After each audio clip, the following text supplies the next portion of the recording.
Mfuatiliaji wa Taji Story, tunakuletea simulizi nyingine mpya kabisa inayoitwa Usaliti. Simulizi hii imeandaliwa na Jacob Zakaria. Tunaanza na episode ya kwanza. Asubuhi ilikuwa tulivu katika nyumba ya Victor na Lydia.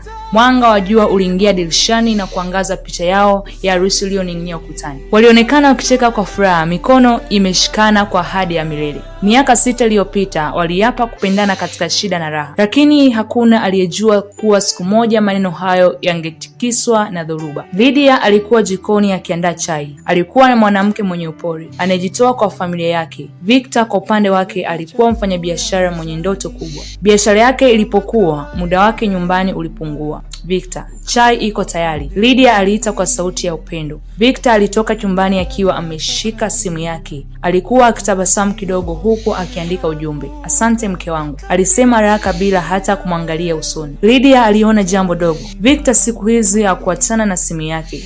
Hata mezani aliweka chini kwa kificho. Hata bafuni aliingia nayo. Alijaribu kupuuza, labda ni kazi, alijisemea. Siku zilivyoenda, Victor alianza kurudi nyumbani usiku sana. Kuna mkutano wa ghafla, nimekwama na wateja, leo kuna dili muhimu. Sababu zilikuwa nyingi, muda wa pamoja ukapungua.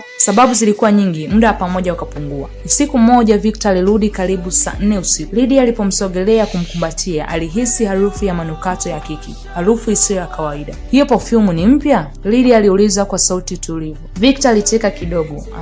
Ofisini kuna watu wengi, labda imenishika tu. Jibu lilikuwa rahisi mno, haraka mno. Moyo wa Lydia ulianza kuingiwa na mashaka. Siku moja mchana, Victor alikuwa bafuni akioga. Simu yake ilibaki kitandani. Ghafla ujumbe ukaingia. Sauti ya notification ilisikika wazi. Lydia alitazama simu kwa sekunde kadhaa. Hakuwa na tabia ya kupekua simu ya mume wake, lakini siku hiyo moyo wake haukuwa na amani. Alisogelea polepole. Kwenye skrini kulionekana ujumbe, nimekumisi sana jana usiku, Vanessa. Mapigo ya moyo wake yaliongezeka, mikono ikaanza kutetemeka. Alifungua simu kwa namba ya siri aliyokuwa anaijua, tarehe ya ndoa yao. Mazungumzo yalikuwa mengi, miezi kadhaa ya siri, maneno ya mapenzi, mipango ya kukutana hotelini, picha za tabasamu zilizojaa ukaribu.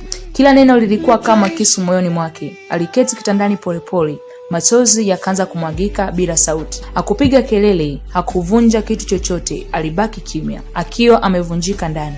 Bafuni maji yaliendelea kumwagika. Victor kuwa na habari kwamba dunia ya mke wake ilikuwa imeporomoka. Lydia aliitazama picha yao ya harusi ukutani. Kwa nini? Alinong'ona kwa sauti dhaifu.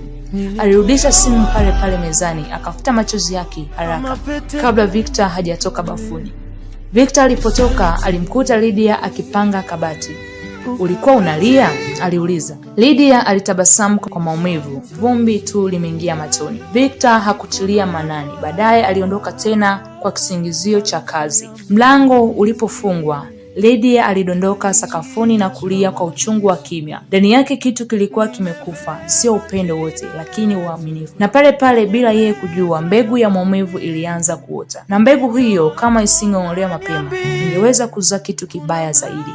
Mwisho wa episode ya kwanza. Je, Lydia atamkabili Victor au atamuua kuumizwa kimya kimya hadi siku atakapolipiza kisasi? Wasiliana nasi kupitia nambari 0621213275. Hii ni Taji Story na mimi ni Teddy Pauline. Tukutane wakati mwingine. Usaliti.